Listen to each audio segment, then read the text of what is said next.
Hey everyone, just wanted to do a little tour here of the Tribe of Nations and how we live. It's going to be a short video, but I thought it'd be fun to have a look at this. Basically, Tribe of Nations was started around June 5th on Aberration. In the end, though, I decided that we wanted to do a playthrough, or I did, based on reading a bunch of stuff on Reddit and Steam about people doing playthroughs in single player and asking questions like what maps do I need or things like this, that, and the other thing. And it came to my mind that I've always played this game as a sandbox. I've never really, focused on any goals at all. And I thought it would be fun to actually do a playthrough of the whole game before the DLC came out in November. Of course, since Ark was released in EA, which is when I started playing. Hey, yo, what up, Drake? Since Ark was released in EA was when I started playing, a lot of the lore and kind of playthrough stuff's been added. So I thought it would be pretty cool to finish all the bosses, all the caves, get all the explorer notes, um, get all the dossiers.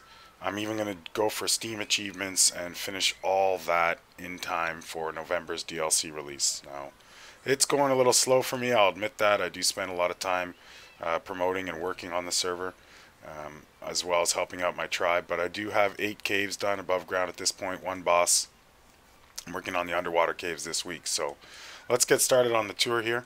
Not much of this was built by me, but I'll let you know who built what as we go. So Sear built this bridge quite early on in the formation of District 1, which is this district right here. You can get a look at the intro sign. It's the very first district we built. What I do in the districts is put up all the gates, as well as the common house, which you can see right here. And in the common house, we put some basic stuff like beds, in this case some of the stuff for cute hair, as well as a map of the region. Eco's mod provided a sink. The District 1 common house does have a lot more stuff in it than the other ones. It was around a little longer, and also I built it first, so you know how the motivation factor can go on that. So what I do is put a common house in. I then tame a couple tribe dinos. In this case it was a trike and 2 pterodons. And then I get all the walls up. From there, the rest is up to the players. Now, as the district grew, we did run out of room for dinos, so I helped build these giant pens here for the players that do a lot of taming. After that, not much I did. In fact, the other tribe dinos were all added by the players as they continue to play, and that of course means District 1 has the most dinos, because the most players been around longest have more dinos to give. The flower turrets I do put up, we're on a PvE server, but you do get quite a few dinos that fly in and whatnot attacking the passives, so this way it's a little bit easier to manage that problem. Alright, well that sounds pretty good, Drake, man. Definitely want to get that Carno and Baryonyx. Those are good dinos to have. In fact, when I started on this map, my brother and I swam out to Herbivore Island. We tamed a trike and ankylo, a couple other little things. Built a raft with a trap on it, built a bunch of gates, and then difficulty 5.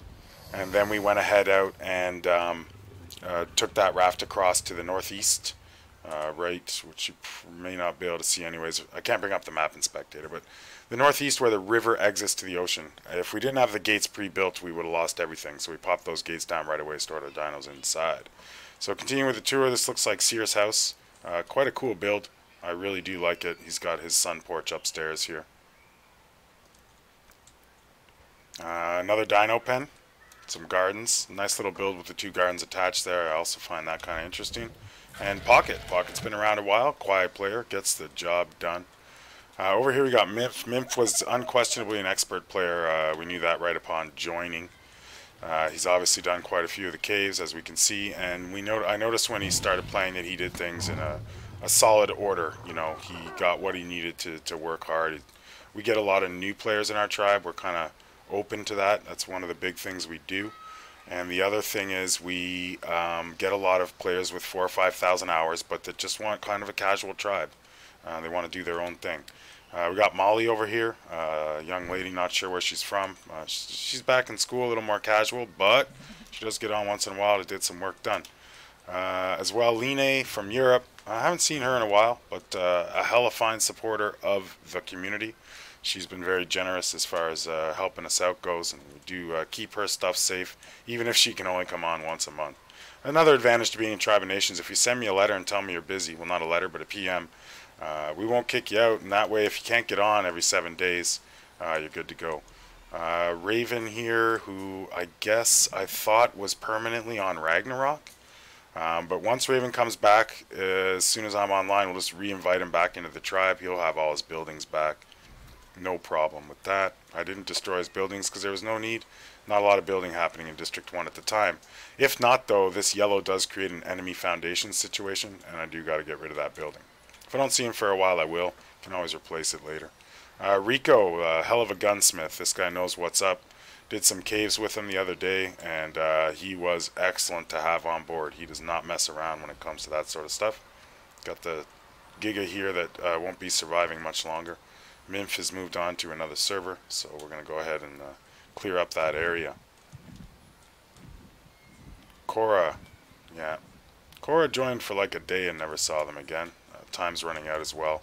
If you've got a reputation or you've been around a while and you got to start school and do something, that's no problem. But if you join for a day and then leave and never come back, we don't waste too much time in moving you along. But when you come back, if you know, if there's some reason for you doing that, no problem. It's a good idea to message me though.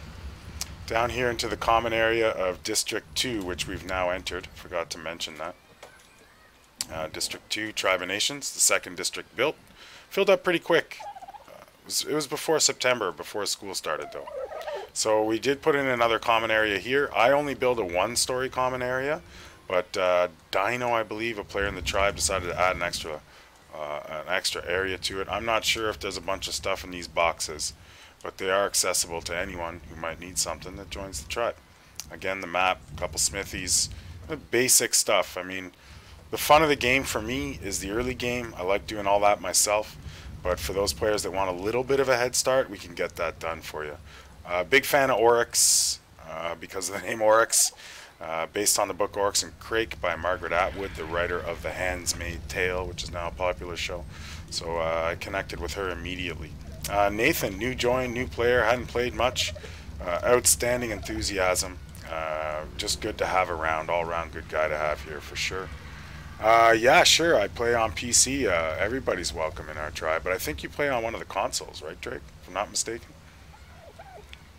Draxer, this is a key member of the tribe as far as I'm concerned. Been around since the very early days. Just a big supporter of the community, a really great guy, friendly as F. And just a real pleasure. Been having Draxer around since the very beginning. A little tribe dino storage area here. Generally they're labeled with D2, tribe trike. Everyone's allowed to use them. If they die, it's no big deal. Ideally they bring them back to their area when they're done, and most of us are pretty good about that. So the reason you've got a clear area here, this would have been built up at one point. However, it has slowed down a bit, and that is people going back to school, people starting their own tribes with people they've met, people you know, that just don't play anymore for whatever reason. Most of those reasons are positive, like getting another game, something like that. Bayou Billy, I gotta say, this is one of my top guys. Bayou Billy is just a really interesting character. We share a lot of the same personal beliefs, as I've noticed on his Twitter, and absolutely love his accent, and like to see what he's building. So I gotta say that Bayou Billy hasn't been with us too long, but I really took a liking to him right off the start. Who's that running around there? Sleepy. Alright, Sleepy. This is Arcane, fairly new. Another guy I just connected with right off the start. Really enjoy all my conversations with him. He's going to have, you see, we've got, if we go back over here real quick, we'll have to give it time to render, but we built these dino pens as the dino collections got bigger. And the reason being is it just jams up too much space in the actual base area. So Arcane's got a plan together, I know, and I'm happy to help him with it to get some dino pens going for himself. So yeah, that's what I figured you were saying, Drake. And you know, if a PC ever falls out of the sky and lands in your house, you know, we'll be still here. Our server is very permanent. The gaming community is permanent. And you know, after the DLC comes out, I've been looking at some of the stuff Arc plans to do. It'd be nice if this rendered this week. I've been looking at some of the stuff Arc plans to do, and I believe, as opposed to, they don't know for sure yet, But I believe as opposed to releasing Arc 2, they may add a whole other Seasons Pass with more DLC and try and keep this game running. Regardless, we'll keep the Arc servers up. After I finish the whole playthrough, the whole game though, including the new DLC, I'll probably jump on to something else, at least for part of the time. I'm definitely very hyped up for when Division 2 comes out. I do miss PvP, which I haven't been doing much of, but Arc is 4,000 hours later. It's the game I played the most. I don't think I'll ever stop playing it. I'm also a huge fan of the way Wildcard works. I played a lot of GTA, a lot of online GTA.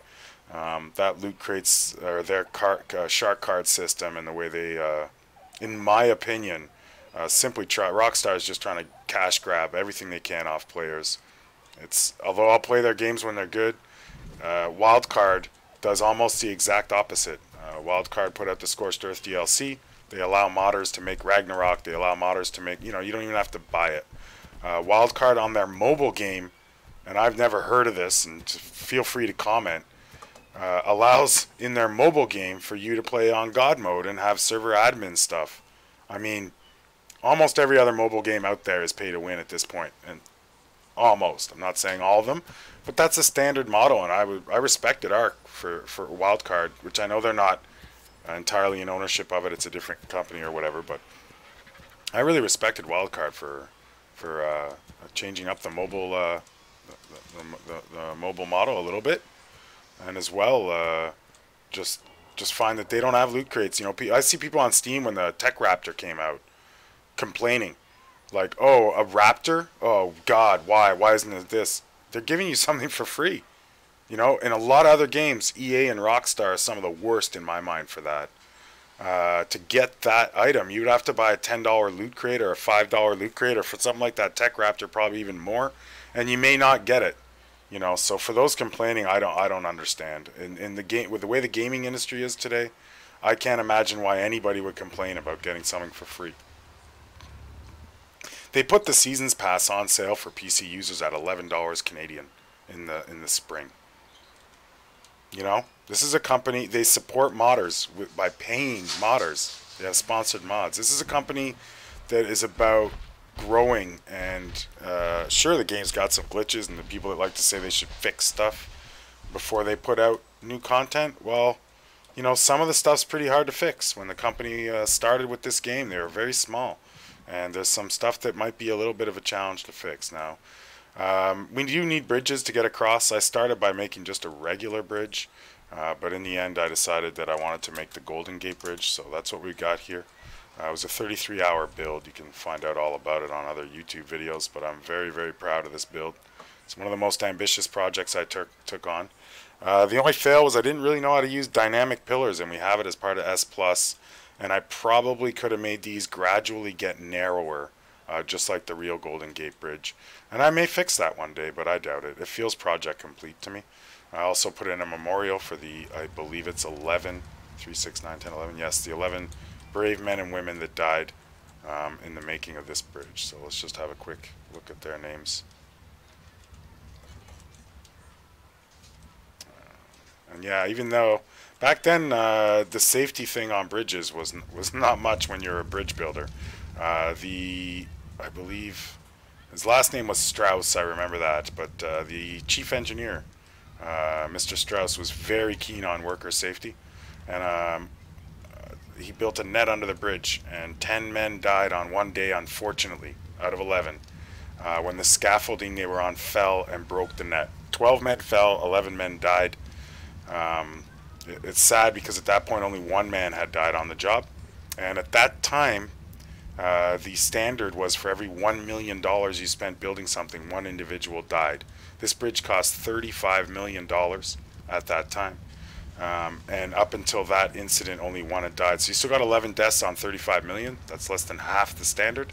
And had that scaffolding not broke that net, that would have been quite amazing that in 1937, I believe it was, that only one person died. So yeah, we have 150. The same as center. Because we're doing a playthrough, we wanted to keep it pretty close to official. So the center map's 150, so we went with that. And we have that across all 4 maps. Alright, District 3, the newest district of them all. It's the biggest district. It's the last district I'm going to build. Of course, we won't ever need more. No matter how big the tribe gets, odds are that some people will leave, making up space in the other districts, and I made this district extra big. One thing was going to mention earlier and didn't, the reason I built on this peninsula is one thing for sure. It's not the most popular spot for other players. It's still close enough to the snow to get gear, but back in District 1 and 2, the area is very, very flat, as we can see here without anything rendered, which is great for building.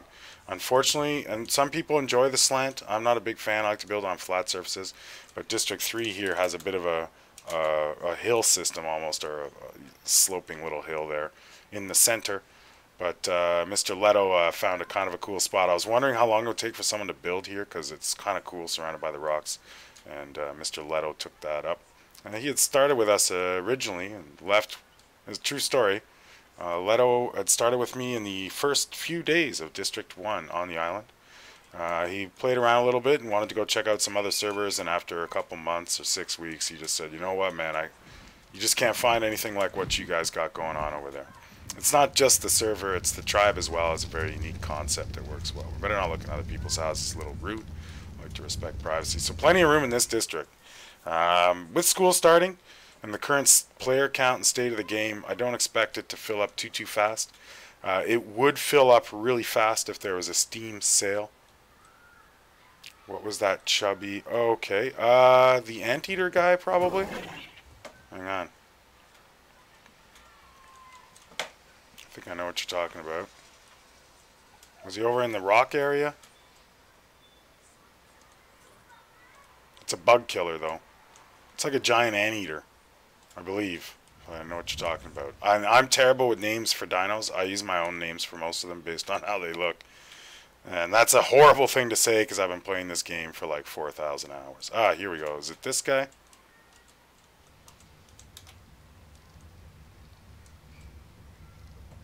He's a giant anteater. He's great for killing bugs. Yeah, what kind of dino that is I can't see when I'm inspecting. Oh, there we go. You know, dude, I don't know how to get the name of the actual. Does it show up there? But that's, you know, at least you can get the face up there. I can't access much when I'm in spectate, but he's great for killing bugs. And he was donated by Mimph. The players in District 1, when they breed or they don't get the stats they want or they have something they don't want, sometimes end up giving it away. Now, it doesn't matter what district you live in. You can use the common house or dinos from any of the districts. So that gives the tribe quite a bit of choice of dinos to use. And when I build each district, I put 2 pterodons and a trike in there. Not put, I tame. And add those in. And my girlfriend, who's been busy lately and not playing at all, she was playing a lot. She was pretty key. While I was building, she would farm and clear the area and help me out in taming the early dinos. But I'm pretty much on my own now. My brother plays on another server. My girlfriend's busy with work and doing other stuff. I don't live in the districts. I do live close by. As many people have already seen my house. I like to keep things simple. Right now, though, I do need to start getting the Rexes going for the bosses because I'm almost at that point. But as opposed to breeding them myself, I'm trading and trying to buy them through the Discord, and I'll get some metal for that. I do like grinding and farming, but I'm not a big fan of breeding. So as you can see here, I've completed 8 of the caves. I think the only 2 I didn't do solo, and I've done them with people as well. You need a lot of artifacts to Megatherium. Thank you, Rico. You need a lot of artifacts to get the bosses, of course. But I didn't do the snow cave solo, and I didn't do the swamp cave solo. I believe I have done every other one solo with guns. That's for a couple reasons. Like I was saying, I'm kind of a PvPer, and in my, I love PvP. When I do start the division, I want to be still fresh as far as being able to shoot goes. There's no dinos in the division, of course. Maybe the next one. And they'll come back because of the disease, So I do like to make sure I'm practicing up on guns. I also like the challenge. I actually don't like riding dinos in caves. I find sometimes a headache. I ride dinos all the time when you're farming and grinding, so the caves are a chance to use the guns more. If I'm on a dino, I'm not going to get off and shoot something most of the time. I'll just eat it with the dino. The challenge of doing it solo as well, my tribe, like I was saying, brings in a lot of new people. If I can run these caves solo with just guns, a few times, then when it comes to bringing new people through, I have a better chance of making sure I'm guiding them the right way. My one epic fails, I'm just not great at maps. So I did start with a huge base in the northeast, but wasn't really built for me, and the individual that was there playing isn't around anymore, so I don't need that base. What I ended up doing was demoing all the stuff I built up there, and taking the parts down here. So yesterday I built my harbor. It's not done yet. I've got to get on top today, tonight, of taming some water dinos so I can get these underwater caves done. They're the only ones I'm missing on the island. Once those caves are done, I'm going to try and do the bosses just on easy. Do all the bosses on the island, and I'm really excited to move on. I won't be building up much on Scorched Earth. I'll be living on the island, but I want to go get those caves done, collect those explorer notes, and get the bosses done over there. So yeah, that's what it is, guys. That's how we roll. If you're interested in, if you're watching this a little later, you're interested in joining the tribe, of course, there are links to be able to do that.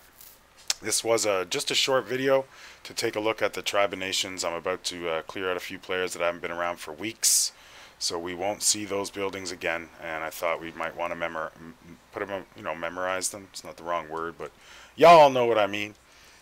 So this has been, I just started this. I started with just this raft, which has a lot of stuff I need in it.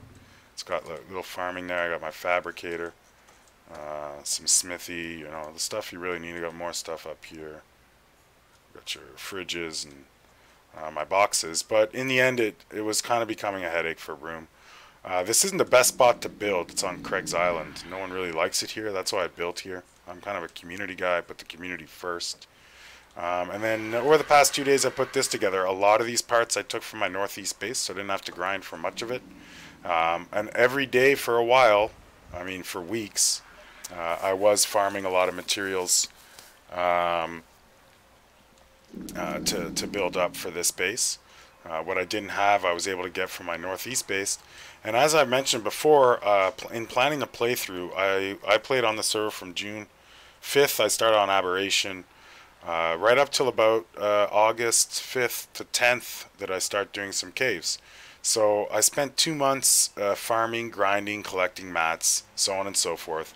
So then when it was time for me to really get into the playthrough, I had stocks of materials to get it done. So yes, I still need to grind metal all the time. I still got to get polymer for the ghillie suits I keep breaking.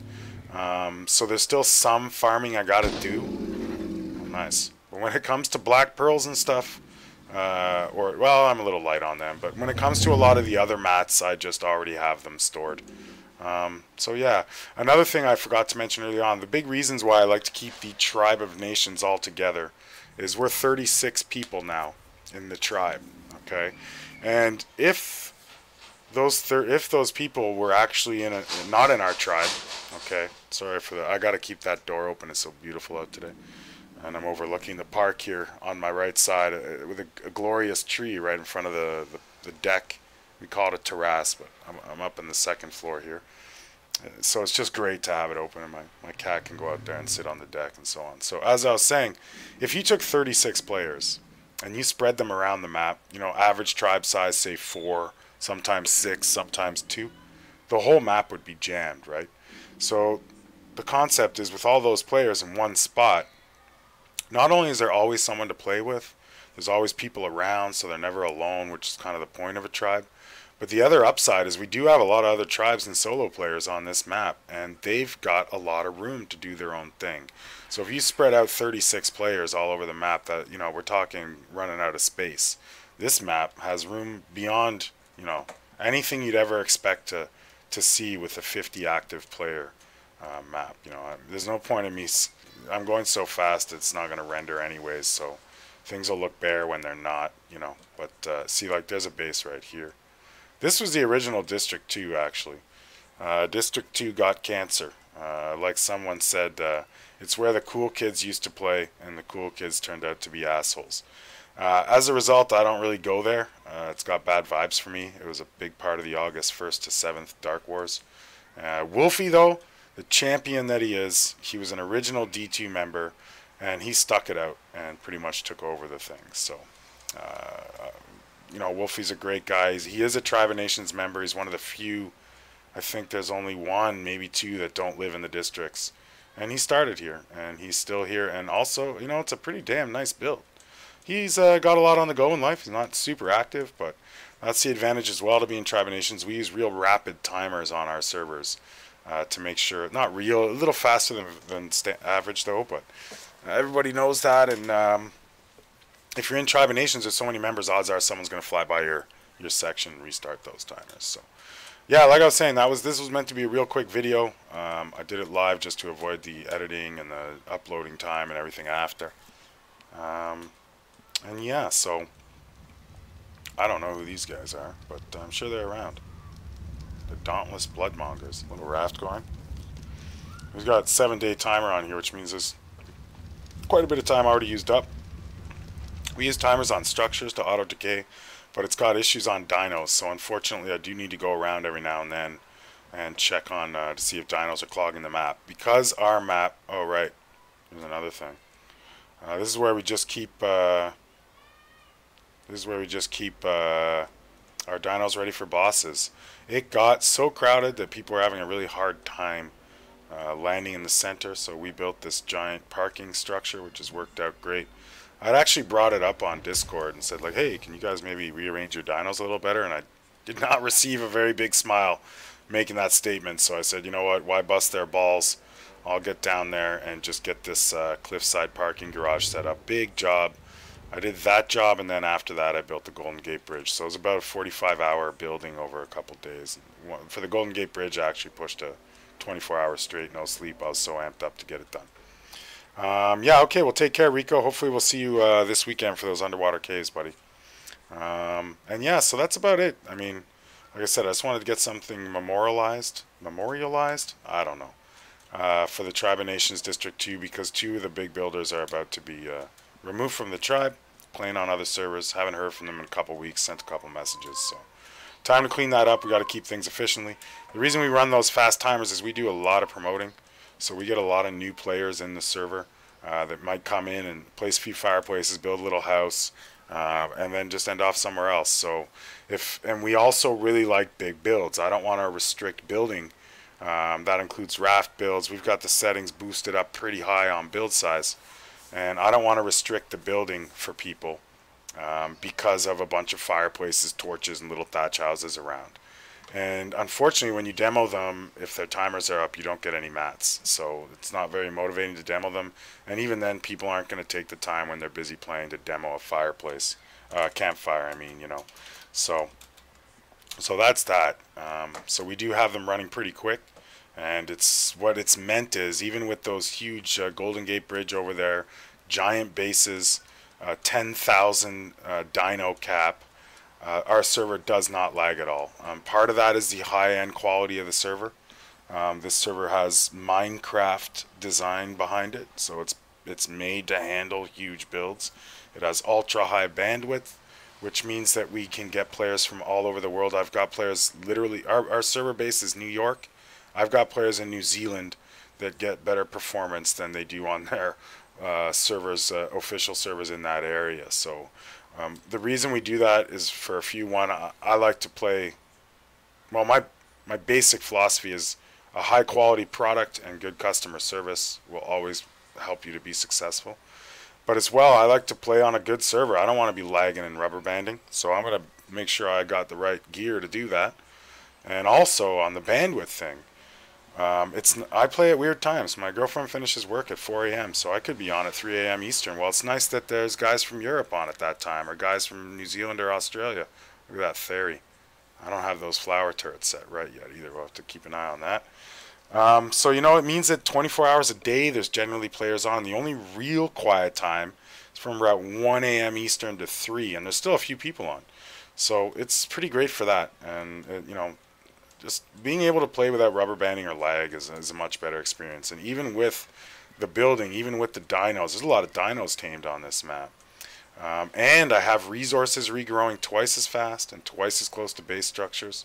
Wow, I got some hounds coming around. Usually you don't see that on Craig's Island. Even with all that, server runs fantastic at all times. If you guys watch my videos, you're going to see maybe out of 10 hours of gameplay or 30 hours, who knows how many, I might rubber band once, and that's usually because I'm streaming. I'm only running a 1070, which I shouldn't say only, it's hella decent, but with 16 gigs of great RAM and a really nice, I think i7 whatever. It's all listed there on Twitch actually, but my specs are good, but streaming is still taking a little bit out of it. So the players enjoy fantastic performance, and it just means that our players might stay longer because they're not getting messed around. So that's it for today, guys. Of course, as a reminder, as they all say at the end, if you enjoyed it, subscribe, like, and follow. Make sure you activate the notifications on there. If you want to play on the server, once the video is done and I have a chance to get the tags up on it and stuff, I do post the info there, the links to join. If not, you can find Bigs Around on any Google search. You just type in Bigs Around. I'm at least the first couple pages there. So you can join me in a lot of ways. I'm easy to find, and I'm always around. You know. All right then. Well, thank you very much for coming out. I hope you enjoyed it. And that's the tour of the Tribe of Nations, an international tribe, great people, friendly, and that's what we do. Take care, everyone.